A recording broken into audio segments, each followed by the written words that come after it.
Capítulo 18. Sofia remexeu-se na cama a noite toda. Hélio não permitiu que ela adormecesse. Queria que ela estivesse bastante atordoada no dia seguinte para colocar em prática seus planos. Assim que amanheceu, ela levantou-se, vestiu-se e desceu, dando de cara com Acabe. Não conseguiu dormir? Perguntou ele ao ver as olheiras da esposa. Não fechei os olhos. Também não. Acabe abraçou a esposa em busca de apoio, mas ela estava fria e distante. Nenhum gesto, nenhuma palavra de Acabe conseguia atingir o coração de Sofia, envolvido em sentimentos pesados e desejos inconfessáveis. Ela comeu rapidamente e disse para o marido: "Volto logo com notícias." "Seria melhor eu ir com você." Mas ela o interrompeu quase com um grito. "Não, deixe que eu cuide disso. Eu falo com meu pai sozinha, é melhor. Você vai ficar com as crianças para protegê-las caso haja algum ato de violência." "Tem razão. Alguém precisa ficar aqui com elas. Algumas pessoas têm feito discursos incitando agressões aos reformistas." "Eu sei disso. Fique com elas que volto o mais breve possível." Sofia saiu sozinha, sem o cocheiro, com a desculpa de que a casa precisava mais do que ela de proteção, e foi direto para a cidade, onde providenciou os recursos de que necessitava para levar a cabo seus propósitos. Eram quase 3 horas quando retornou, ocultando antes com habilidade os materiais em lugar seguro. Assim que a carroça apontou, Acabe correu à porta. "E então?" "Nada. Infelizmente, meu pai não consegue impedir nada. Você tinha razão. Teremos de partir." "Temos 2 dias e mais nada. Então nos preparemos para a longa viagem." Enquanto preparavam a bagagem, as crianças perguntavam para onde viajariam. Sofia não respondia. Agia de modo mecânico, como se não enxergasse a família. Acabe estava visivelmente preocupado com o estado da esposa e procurava poupá-la o máximo que podia. Encostado na escada, Hélio fumava um charuto e se gabava com os comparsas. "Estão vendo como se faz? E não é só com ela que vamos acabar. Durante essa viagem, muitos desses reformistas de uma figa vão se arrepender do dia que nasceram. Vão morrer de frio e de fome. Trataremos dos imprevistos para que isso aconteça. Mas primeiro de tudo vou saborear a derrota desta aqui." Emílio orava com um grupo de mais 4 espíritos. Buscavam diluir as energias densas que haviam se formado em torno de Sofia. Mas elas se fortaleciam cada vez mais. O dedicado protetor não desistia, tentando sem cessar falar ao coração, a consciência de Sofia tentando demovê-la de seus intentos. Naquela noite, quando todos se deitaram e a casa envolveu-se no absoluto silêncio, Sofia desceu com uma trouxa de roupas e escondeu-a no lugar onde estavam os apetrechos que pretendia utilizar para incendiar a própria casa. E assim ela o fez, certificando-se de que as portas e janelas estivessem bem trancadas, espalhou palha e material inflamável, como cordas e velas, por todos os lados, principalmente velas, e então saiu, ignorando inclusive que os irmãos mais novos do marido, os gêmeos, tinham ido passar a noite com eles. Nada a detinha. Saiu e ateou fogo à casa, que aos poucos foi se incendiando. Do lado de fora, ela observava as chamas irem tomando conta de tudo. Os gritos começaram. Ela podia escutar a voz de Acabe gritando por socorro. Pego de surpresa, ele não conseguiu fazer nada. Tentou abrir as janelas, mas elas estavam estranhamente trancadas. Hélio postou-se ao lado de Sofia e gargalhava satisfeito, reforçando pensamentos de que agora ela estava livre para ser feliz. Ela observava ofegante o fogo devorar toda a casa que Acabe havia construído para eles. Não conseguia raciocinar nem sentir nada, completamente controlada por ele. Só conseguia pensar em Lorenzo. Era alta madrugada quando teve a certeza de que não sobrara ninguém com vida. Então pegou os pertences e a comida que havia separado e foi para a casa abandonada. Estirou-se na cama improvisada e, com os olhos estalados, não conseguia tirar da retina a imagem da casa em chamas e a voz da família gritando por socorro. Ajoelhado diante do corpo adormecido de Sofia, Emílio orava, banhado em lágrimas, suplicando a Deus que tivesse misericórdia de sua protegida e que o ajudasse a suportar a dor de vê-la falir. Ele se sentia parcialmente responsável por ter sido incapaz de ajudá-lo. Mas 4 amigos espirituais ali estavam em absoluto silêncio diante de tão dolorosa semeadura. Sabiam todos eles a dor, o sofrimento que aquelas atitudes atrairiam para a existência de Sofia. Sabiam que na contabilidade das leis divinas, conforme disse Jesus, tudo que o homem semear, isto também ceifará. Um deles aproximou-se de Emílio e, tocando-lhe o ombro, aconselhou: Acalme-se, meu amigo. Agora é o momento de você ser forte, provar sua confiança em Deus e sua paciência acima de tudo. Um dia, nossa irmã estará pronta para recomeçar do ponto onde parou agora. Emílio ergueu os olhos vermelhos e comentou entristecido: É tanto tempo jogado fora. Se ela soubesse quanta dor acarretará sobre si mesma, e quantas alegrias verdadeiras, quantas bênçãos colheria da resignação e da obediência. Lamentará amargamente no futuro o desperdício dessa encarnação. E assim não tem sido desde que Jesus esteve entre nós? Quanto sofrimento a humanidade cultiva pelas escolhas equivocadas, pela rebeldia? Mas sabemos que a vitória do bem é certa. Ela pode tardar, mas haverá de chegar um dia em que todas as criaturas serão vitoriosas de si mesmas. Elas terão o controle sobre si e nesse dia começarão a subir os degraus da evolução de 4 em 4 degraus. Emílio deu um sorriso tímido e o outro insistiu: Enxugue as lágrimas, Emílio. É momento de nos recolhermos em oração na colônia, fortalecendo nosso coração para a luta que prossegue. Emílio concordou e partiram.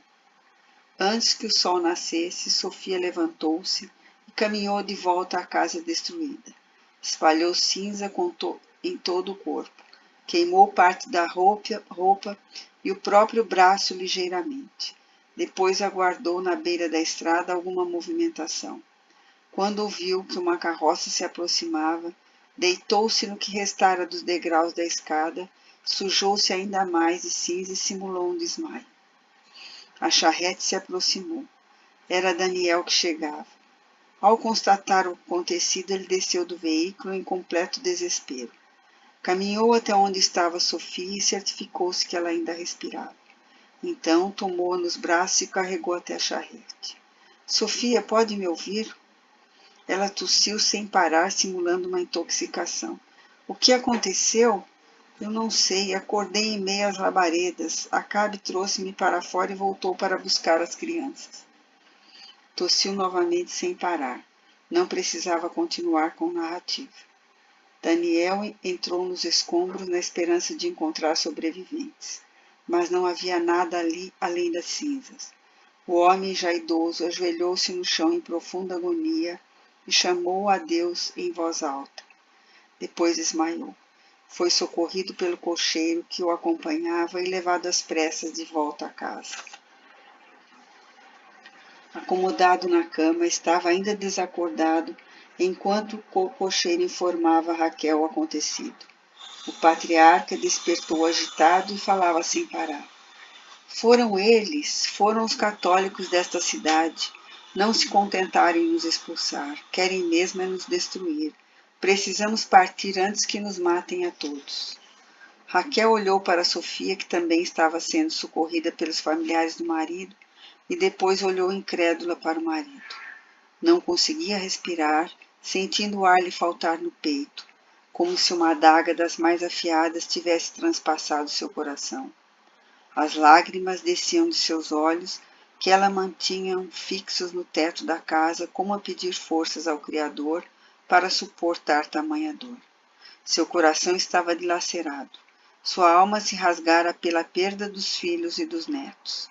Ela queria gritar, blasfemar impropérios contra Deus, que permitira tamanha atrocidade contra os seus, mas não conseguia dizer nada. Sofia apenas balbuciava. Sim, foram os católicos, foram eles. Sob os cuidados da mãe e das irmãs, Sofia se recuperava do aparente atentado. Sem provas ou sem ter a quem acusar diretamente, nada puderam fazer. Os judeus, os protestantes, quer luteranos ou calvinistas, tiveram de partir. A romaria foi longa e dolorosa para os que partiram e para muitos dos que ficaram inconformados com aquela decisão que desagradava a muitos.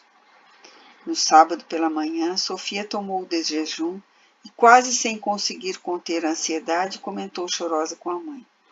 Vou caminhar um pouco, preciso espairecer. Vai ficar bem? Quer que alguém a acompanhe? Não acha melhor? Não precisa, preciso caminhar um pouco, pensar, ficar sozinha. Está certo, mas não se afaste muito daqui, quero ter certeza de que está bem. A mãe despendia atenção e carinho, preocupada com o estado emocional de Sofia, que estava visivelmente transtornada, alterada. A jovem caminhou devagar até afastar-se da mansão. Depois foi até o lugar onde ficavam os cavalos, preparou um deles e saiu direto para a sua antiga propriedade, indo diretamente para a casa abandonada. Desmontou e seguiu rápido para dentro, aguardando o ansiado encontro com Lourenço. Andava de um lado para outro aflita. De quando em quando colocava as mãos sobre o ventre, sentia enjoos e seguida vomitava sem parar. O tempo foi passando e Sofia ia se desestabilizando mais e mais. Ao notá-la bastante descontrolada, Ellie começou a falar. Ele não vem, sua estúpida idiota. Ele não virá. Ele a abandonou. Você matou toda a sua família por nada, por ninguém, por um homem que mentiu e enganou você.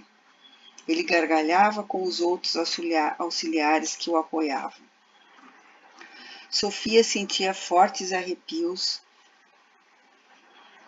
percorrer-lhe o corpo. De olhos estalados, olhava para a porta ao menor vento, ao menor som externo, na vívida esperança de que o amante entrasse por ela. Mas nada. Assassina, você é uma vagabunda assassina, egoísta, mentirosa, adúltera e traidora. Você é um traste humano, um lixo de ser que não merece viver. A angústia e o desespero dominavam Sofia.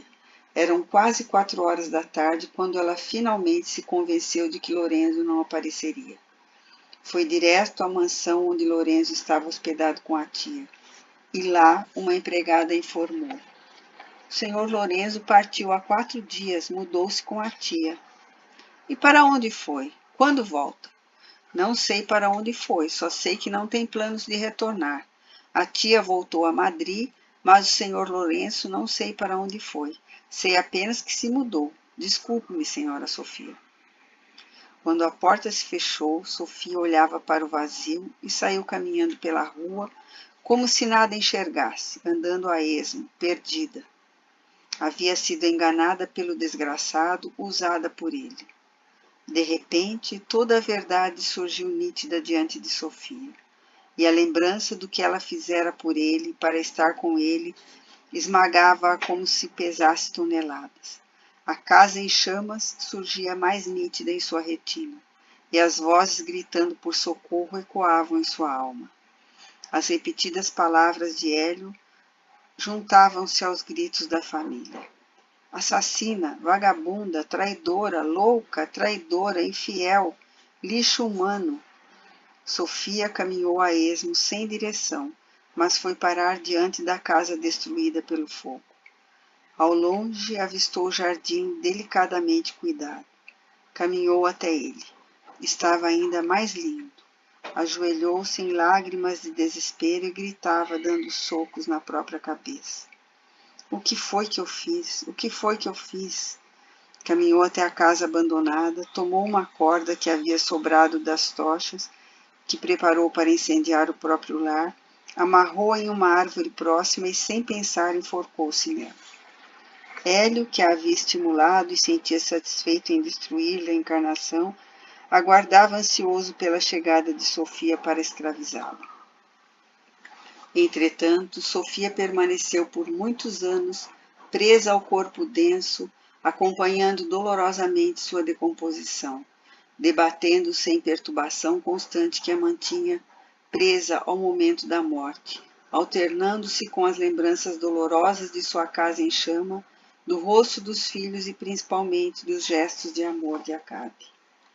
O obsessor, frustrado por não ter a possibilidade de apoderar-se de vez do objeto do seu ódio, passou a vigiar os despojos de Sofia, à espera do momento em que ela se desligasse em definitivo da matéria, para que ele pudesse controlá-la e levá-la como escrava para as regiões mais densas.